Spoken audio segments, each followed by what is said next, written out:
Hello. This week we're looking at number 12 in our studies in the book of Daniel. This one's entitled From North and South to the Beautiful Land. And of course, the invasions always came from the north. The king of the south is identified with Egypt. The beautiful land is the land of Israel, and so on. And you might be forgiven for thinking, well, as we look at Daniel chapter 11, what does that got to do with me? Do I really have to know about the king of the north and the king of the south and all that's going on here? And I suppose the quick answer is probably not.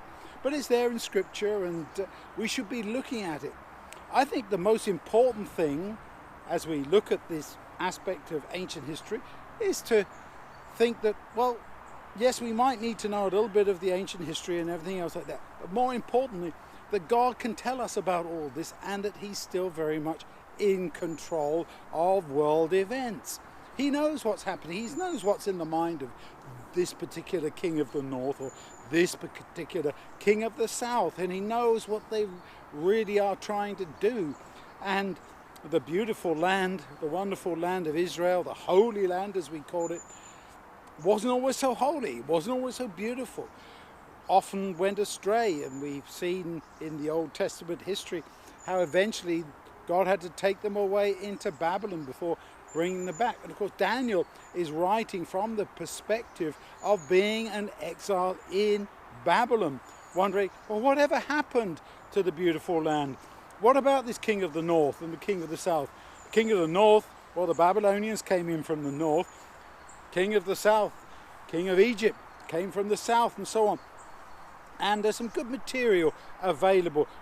In our quotes for this time, I've put quite a long quote from Eckhart Muller from the Biblical Research Institute, which explains quite a bit of the imagery of King of the North, King of the South. I urge you to go to the Biblical Research Institute website and take a look. But for us today, the burning question is, who do we follow? Who is our real king? King of the North, King of the South, or the true king, King Jesus, the King of Kings, the Lord of Lords, the Prince of Peace, and so on. And as we look at these aspects that surely are significant, the most important thing is, what does Jesus mean to you? I urge you to look again, to think about that, and to study with those kinds of thoughts in mind, thinking, what kind of God do I believe in, and how do I relate to him?